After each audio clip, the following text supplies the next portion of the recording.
28 becomes 26. Two players have to drop out, and it looks like the rumours were true as we say goodbye to Craig Gordon and John Souttar. Welcome back, guys, to Fog Football. And if we said goodbye to Craig Gordon 12 hours ago, we might not have dropped 2 goals against Finland in the last 20 minutes. We might have actually won a friendly game against a half-decent team heading in to the Euros. Absolutely, but we didn't, guys. We knew it was going to be John. We knew it was going to be Craig. Alright, leaving the building, leaving the camp, not going on that plane to Germany. Let's see if the replacements fit the bill, and let's see who shouldn't be here, and let's see who shouldn't be here as well post the Euros. That's for sure.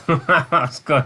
I was thinking, where's he going with this? But yeah, so what you're saying is, who doesn't deserve to be in this squad, and maybe who does deserve to be in this squad, but this should absolutely be their last run in a Scotland team. Well, that's pretty much the gist. I think that's fair. I think there's some players that I can make a case for them being in this squad, but I believe that heading into World Cup 2026, Euro 2028, there's definitely a few players in there that I think need to start getting phased out.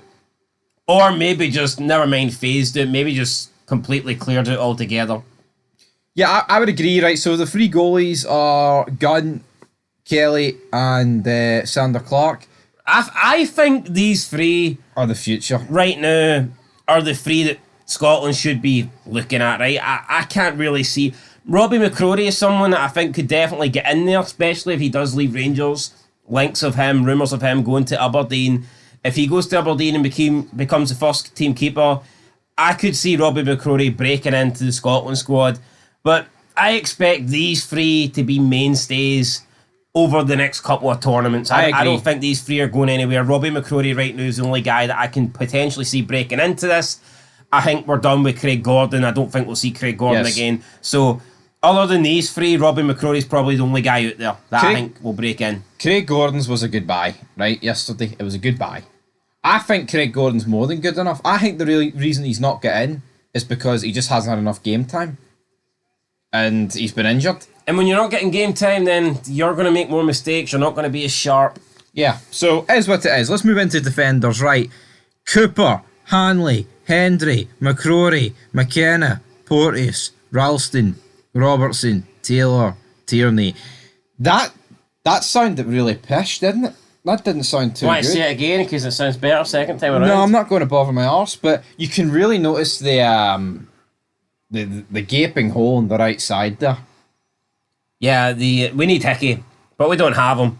I mean, Cooper, I think he only gets in because he's at a Premiership, Championship level. I've never really rated the guy. I think he's a player that I think shouldn't be there and should also go. Grant Hanley, I mean, I know he's got a lot of naysayers, but I mean, I think he's under Steve Clark. He's been pretty good.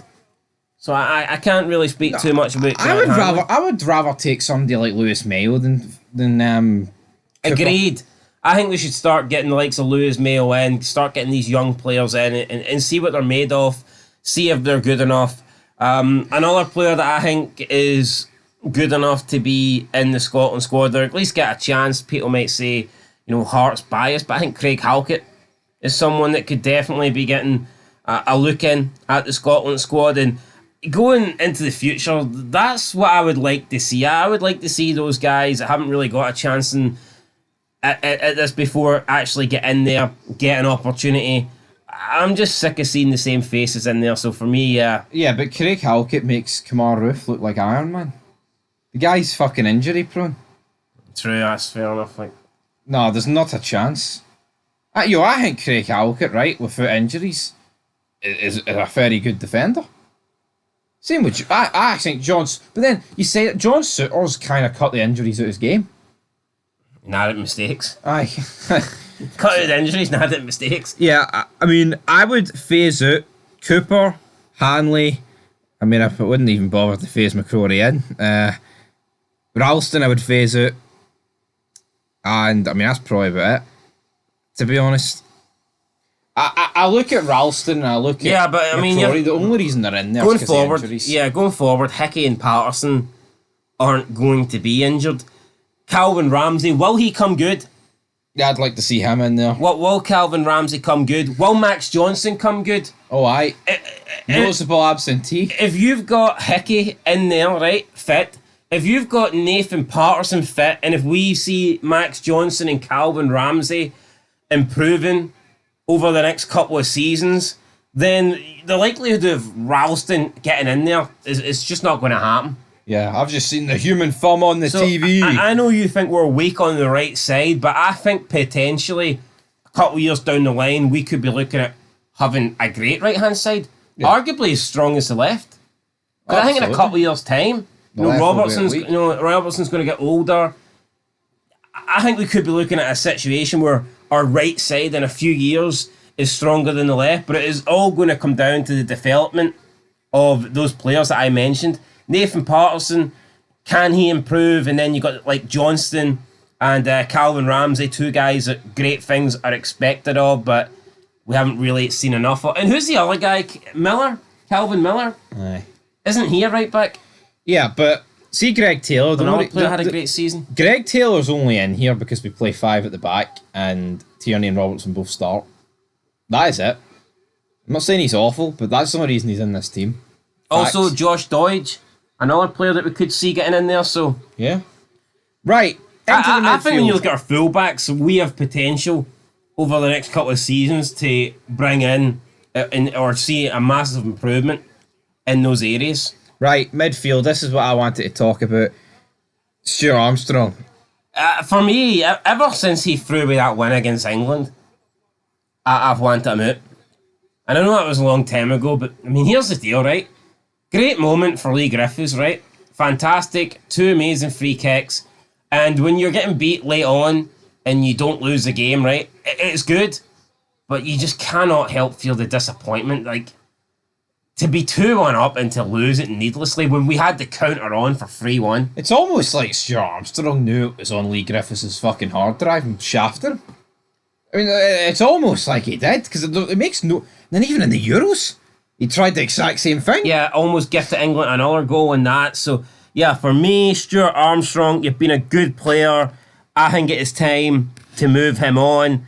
And also Kenny McLean, another guy that I've just kind of seen enough of. And Ryan honest. Jack as well, right? I mean, obviously the booing's just fucking pathetic, but forget about the booing.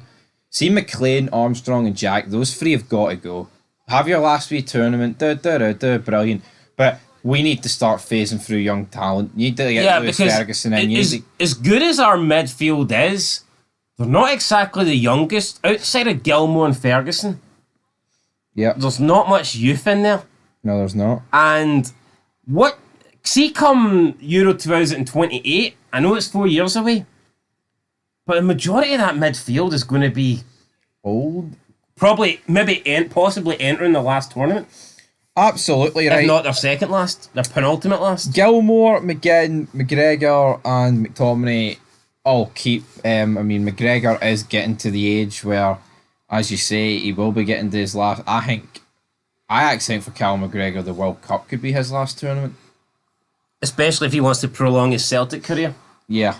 So. And we have seen players prioritise club and retire a little bit early in order to continue at a top level for the club. So I mean that could happen. Right, up front we have got the 5 players: Shea Adams, Conway, we've got James Forrest, we've got that guy, Lewis Morgan, and then we've got Lawrence Shankland. See the amount of slander that Lawrence Shankland's get? Yeah, I honestly don't understand it. He is hands down. People will say, oh, you can't mean that. He is hands down the best forward Scotland have. And it's not, in my opinion, it's not even fucking close. And I'm a big fan. Well, maybe not a big fan, but I am a fan of Lyndon Dykes. But Shankland is head and shoulders above the guy. I mean, when you talk about his ability at finishing and being clinical, there's a massive difference between Lawrence Shankland and everybody else in a blue shirt when it comes to finishing. I agree. I don't know why the guy gets so much hate. Is it because he doesn't play down in England? Is it because he doesn't play for one of the old firm? Can people not stomach or believe the fact that I think if he played for one side of the old firm, he'd probably still be getting hate. Yeah, no, but it's almost like because he plays for Hearts, people just don't believe he can be that good. No, that's what it is. No, people are saying he looked like a lost lamb out there tonight. That guy on BBC, what's his name? Tom English. And people saying he was shite. He looked like a League Two player tonight. This is a guy that's not even got 50 goals in the top flight of Scotland. Right, see this whole logic that he's not got 50 goals in the top flight of Scotland. To me, that's fucking irrelevant because look what he's done the past couple of seasons. You know, He will have. we need to no. We need to live. We need to live in the here and now. No, like see that logic, man. That's fucking pathetic. Like I actually I do not get that. The guy has had 2 fantastic seasons back to back. Smokes. I mean, and fantastic isn't throwing out a word there. You know, it's not an overstatement. Literally fantastic seasons. Yeah, well, could not have asked for much more. The only thing you could have asked for is to win a trophy, but you can't really blame that on him. No, it's not like he's let Hearts down. No, if anything, Hearts have let him down. No, you're right though. If Shankland played for a a lower Premiership team, or he played for Celtic or Rangers, no one would be batting an eyelid. If Shankland played for Rangers, Rangers would be celebrating title 56 right now. There you go. Guy got one chance tonight and he scored it. If he got that Conway chance, he'd have scored it. Right, so let's talk about players that need phased out, right? I don't think we'll see... I hope we don't see Lewis Morgan or Tommy Conway. I just don't think they're good enough. James Forrest... I seen people tonight tweeting that, Conway suits the system way more. We've seen about fucking 10 minutes of the game. There's an agenda here against Shankland. James Forrest, right? Good player. I like him. He's been a great player for Celtic. He's been a good player for Scotland. But we cannot put James Forrest in there. We cannot look at him for the future just because he is better than the shite wingers at Celtic. And that's essentially what it is. We can say that James Forrest has been great. Truth is, he's been better than a poor bunch at Celtic. That is the facts, right? He's an alright player for his age. I think he's still got something to offer, but he shouldn't be a starting player. I mean, he's a bench player at best.